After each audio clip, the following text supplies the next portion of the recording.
In the last days of 1973, Deborah Kerb was a 17-year-old student at Fresno High School. Her friends and teachers described her as a cheerful and outstanding student.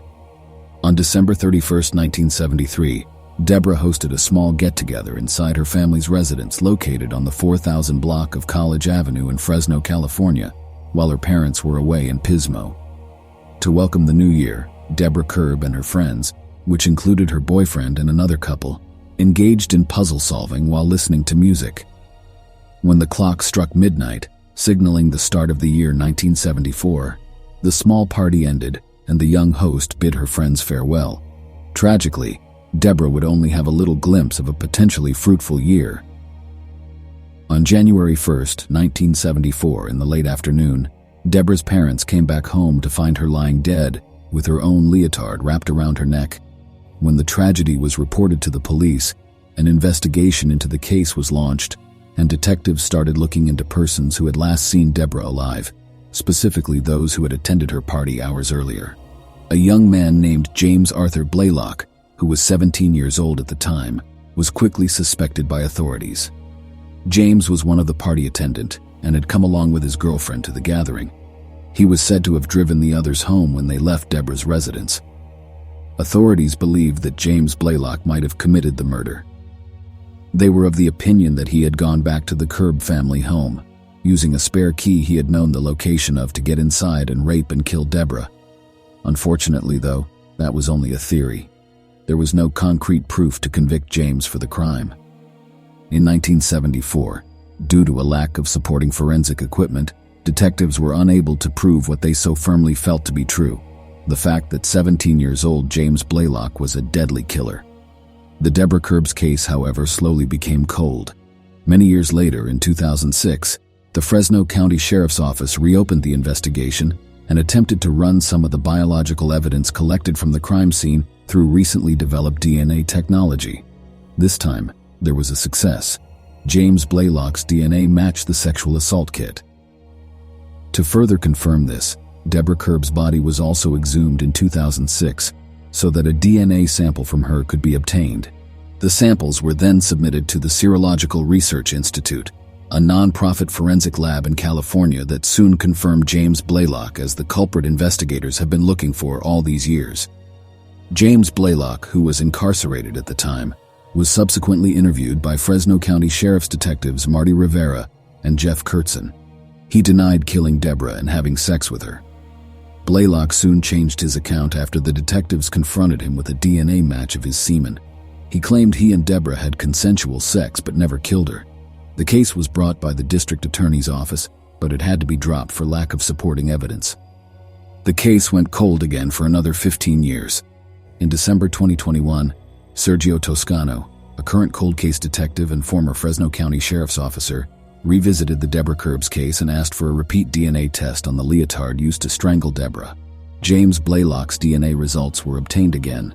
His DNA was confirmed on the sexual assault kit and also appeared on the leotard. After this discovery, in 2023, detectives tried to get in touch with James Blaylock, but they soon learned that he had died in the hospital in 2022. He was 66 years old at the time. Blaylock had a significant criminal history over the course of his lifetime, which included violent crimes and becoming a registered sex offender. Hikers on the Pacific Crest Trail made a grisly discovery at the Los Coyotes Indian Reservation on February 16, 1986. At the edge of the campsite, a woman's body, which was partially decomposed, was found. The San Diego County Sheriff's Office arrived on the scene right away and got to work on the investigation. While at it, the San Diego County Sheriff's Office soon got a call that would completely change the situation. A man in a comparable state was discovered 14 miles away from the female victim. Both murder victims were covered up in layers of clothing and heavy jackets.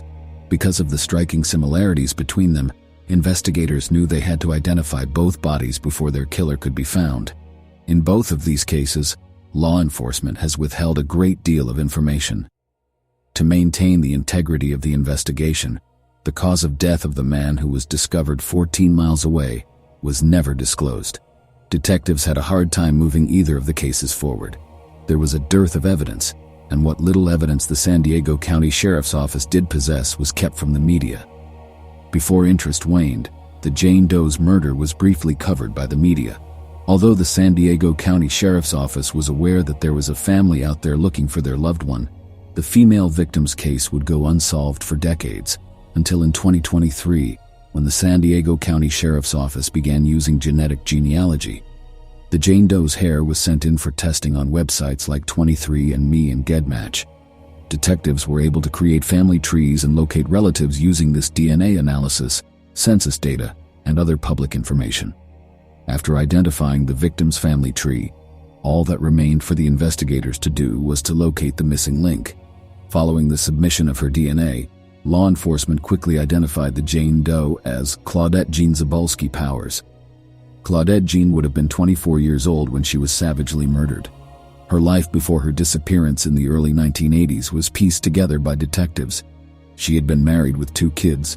She and her husband relocated from their home in Michigan to Washington. By 1983, Claudette had filed for a divorce and had found a house in San Diego County for her and her 2 daughters. However, the death of her father in 1984 brought tragedy to the Powers family. Claudette didn't take her father's death so well. She loved her father so much that when he died, she felt lost. According to family members, Claudette was last seen or spoken to at her father's funeral in September 1984. She completely vanished from the surface of the earth. Her family claimed that they never stopped trying to find her. When it seemed difficult to locate her, her siblings hired a private investigator to help search for her. Still, it yielded nothing. They then only hoped that one day she would come back home. She was never formally reported missing, and her family was unaware that she had passed away for all these years. Despite the fact that she has now been identified, the investigation is far from over. Authorities must now reconstruct Claudette's life from September 1984 to September 1986. According to some reports, Claudette may have worked as a waitress in Escondido, so anyone with information or who may have known her is urged to come forward. It has been extremely difficult for her family. Her sister, Laura Fries, told the media in a statement, "If you know of my sister, you have worked with her, you have seen her. It would have been back in 84, early 80s to 85 when she come up missing. Please contact the San Diego Sheriff's Department to tell them what you know about her. Somebody knows what happened." The investigation is still ongoing, and neither the John Doe nor Claudette's cause of death have been disclosed by the San Diego County Sheriff's Office. They have stated that Claudette died violently and that they are searching for a male suspect. Additionally, they want to find out who killed the man. They claimed that the man was about Claudette's age, in his mid-20s, and that they were both wearing thermals and other camping-appropriate attire. They had both passed away for about 2 weeks before their bodies were discovered. No other personal items or bags or purses containing camping supplies were discovered. They would have needed a vehicle to travel to the crime scene because it was far away. There are currently no John Doe sketches or other details that could be used to identify him. After Claudette Jean Zabalski Powers' DNA matched with Laura Fries, her youngest sister, who has been worried about her for years, Laura remembered her sister in an interview saying, "Claudette was a very devoted and thoughtful mother. She adored her children dearly. She cherished her family dearly." She further added that their mother can pass away peacefully when the time comes, knowing that her oldest child has been located. Right now, there is a $1,000 reward for any information that results in an arrest of Claudette's killer, so anyone with information is urged to call the Sheriff's Homicide Unit at 858-285-6330. In June 1980, Holly Ann Campilia, a native of New Jersey, vanished following a period of poor mental health. Holly had been battling with mental issues since high school, but she became increasingly erratic when she got to college. One fateful day, on her way to a counseling appointment, she jumped out of her mother's car and was never seen again. All her family knew at the time was that she hitchhiked to Sacramento. After sending her family one letter, Holly stopped contacting them. Immediately after her disappearance, her parents, Augustine and Sally Campilia, reported her missing. But unknowingly to them, her name was accidentally removed from the National Missing Persons Database.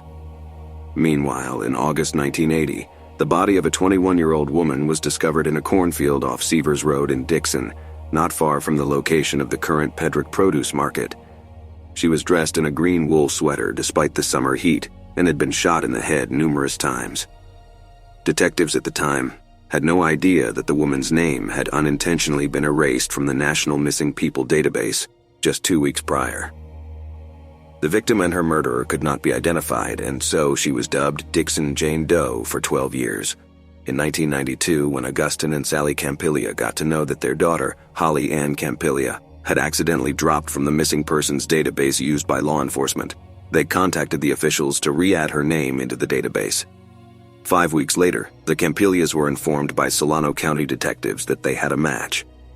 Holly Ann was their Dixon Jane Doe. This was heartbreaking news for Holly's family.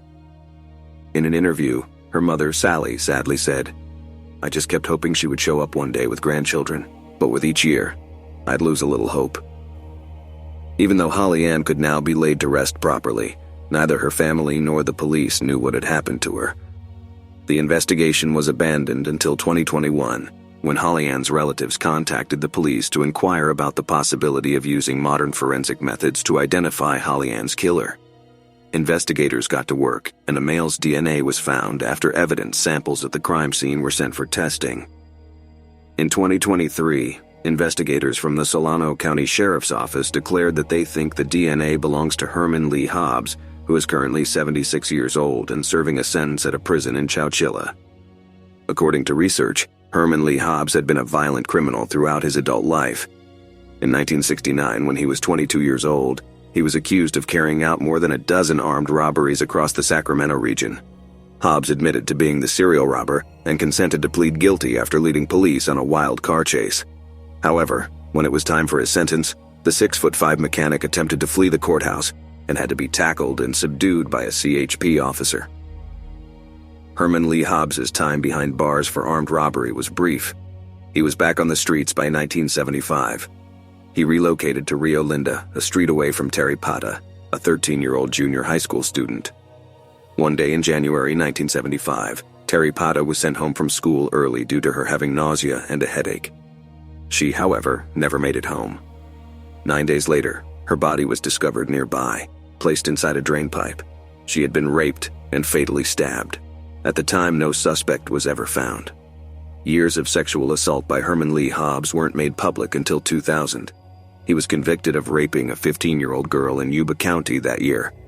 When Hobbs was taken into prison, his niece and daughter came forward to express concerns that he might be responsible for the deaths of numerous children. This tip led investigators to Terry Pata's long-suppressed murder. When DNA from Terry Pata's crime scene was examined, it matched Hobbs. Hobbs, who was already serving a lengthy jail sentence for rape, pled not guilty to Terry Pata's murder and was given a further 25 years to life sentence. This was just the start. That same year, some loggers discovered a woman's skull in the Yuba County foothills. Through DNA testing, the remains were identified as 29 years old Brenda Ann Tucker, who vanished from her house in the area of Oroville in 1994. Hobbs was known to Brenda Tucker's loved ones. In the 1990s, he had occasionally even stayed at their home. Hobbs was accused of killing Tucker, but a court eventually dropped the charges in 2002 owing to a lack of proof. In 2023, after his DNA was a match to the DNA at Holly Ann Campilia's crime scene, Solano County investigators had Hobbs moved to the Justice Center detention facility in Fairfield. He is being charged with first-degree murder. According to the Solano County Sheriff's Office, investigators are collaborating with other organizations in Northern California to find any additional potential victims of Herman Lee Hobbs. On September 28, 1979, 3 visitors who were out day tripping in Sugar Pine Point State Park called a local news reporter to report finding a body at a picnic area on Lake Tahoe's western coast in California. When the cops showed up, they discovered a terrifying situation. There laid a woman who had been battered and strangled to death. A lost shoe and numerous indications of prior battles suggested the woman had been pursued across the campground before her assailant caught up with her. Detectives assumed that she was most likely a solo traveler because there was no indication of her car or of any other possessions that would have served as identification. Despite the collection of forensic evidence, including a sexual assault kit from the crime scene, The case gradually became cold since neither the murder victim nor her possible killer could be identified. The young woman was reluctantly buried by the authorities in a simple grave with the sign, "Unidentified Female." Many years later in 2015, the El Dorado County Cold Case Homicide Unit made the decision to re-examine the long-dead Jane Doe and provided local Jewish newspapers with images of a particular religious jewelry she had been wearing when she was discovered. This appeared to have been a great move because the daughter of the victim reached out to the police after she recognized the jewelry. A DNA test was conducted, and the victim was identified as Patricia Carnahan through a DNA match to her now 61-year-old daughter. Patricia Carnahan was 35 years old when she vanished while traveling throughout California in a red Volkswagen minibus in September 1979. Earlier that month, she had let her family know she was returning home, but after a month of not returning, Patricia's family in Virginia had reported her missing. Even though her Volkswagen was later found abandoned at a car dealership in Venice, California at the time, there were still no leads as to Patricia Carnahan's whereabouts. After her identity has been verified, authorities returned Patricia Carnahan's body to her family for a proper burial. Investigators were now left with catching Patricia's killer. After investigators tested the DNA on a discarded beer bottle that was discovered near where Patricia Carnahan was found, it matched the male DNA found on her body during autopsy. The 3 men who reported finding a body in 1979 were then tested for a DNA match, but they were immediately excluded as their DNA didn't match the one at the crime scene. Investigators uploaded the DNA profile of the suspect into CODIS, but there was no match at the time. In 2022, in order to deal with the state's backlog of testing rape kits, the Washington State Attorney General's office launched the Sexual Assault Kit Initiative Project. Since 1981, the Spokane Police Department has maintained over 1,500 untested kits on hand, some of which were used in a rape investigation involving a man named Harold Carpenter in 1994. A homeless Spokane lady alleged that Harold Carpenter had physically and sexually abused her in April 1994. At the time, Carpenter was arrested and placed into the Spokane County Jail on a charge of second-degree rape. The case was, however, suspended after it was determined to be unprovable, and no official charges were ever filed. The rape kit was nevertheless saved as evidence. After the rape victim's kit was turned in for DNA testing in August 2022, a forensic scientist with the Washington State Patrol Crime Lab notified Spokane Police Department detectives in early February 2023 that the DNA from the 1994 rape kit is connected not only to the DNA in CODIS, but also to the 1979 murder of Patricia Carnahan in El Dorado County, which was a cold case at the time. Based on this evidence, in 2023, investigators from El Dorado County arrived in Spokane to help the Spokane Police Department arrest Harold Carpenter. After his arrest, investigators soon learned that Carpenter had been involved in a handful of misdemeanors over the years, ranging from burglary, sexual assaults, disturbing the peace, possession of drugs, reckless driving, driving under the influence, among many others. However, he was never suspected of killing Patricia Carnahan. He either got away with his crimes or served a minimum time behind bars. Carpenter made his first court appearance in Spokane in March 2023. He remains jailed in lieu of $1 million bail. In the early hours of January 3, 1991, when the Seaside Police arrived at Sabato Park, they discovered the body of Vicki Johnson, a 34-year-old mother of 3, lying on the sand on the playground. The police couldn't believe the sight before them. Vicki had suffered a very horrible death right in the park. She had been strangled and suffocated. Her upper torso, which held part of her clothing, was set on fire, and she had a significant amount of sand lodged down her throat, as if her head had been held in the sand. Vicki also had bite marks from the attacker all over her body, and her clothes were torn. Her murder was so brutal that it left the community of Seaside in shock for many years. Due to the crack epidemic and the high crime rate at the time, Seaside was known as a violent community. That reputation was only strengthened by Vicki Johnson's brutal murder. Her case remained cold for almost 4 decades after investigators exhausted all possible leads. In 2021, Vicki's case was reopened by the Monterey County District Attorney's Office when the Cold Case Task Force was launched. After providing additional evidence to the California Department of Justice for DNA testing, Investigators were able to identify a suspect in connection with the murder after 2 years of thorough testing. Thanks to the DNA sample taken from Vicki's fingernails, authorities were able to identify her killer as Frank Louis McClure after entering the DNA into CODIS. Apparently, McClure left significant DNA underneath Vicki's fingernails while she struggled and fought vigorously for her life. Frank Louis McClure, who had lived all his life in Seaside, had a long list of crimes in his history book. His criminal history dates back to 1990 and includes assault, causing serious bodily harm, and resisting law enforcement.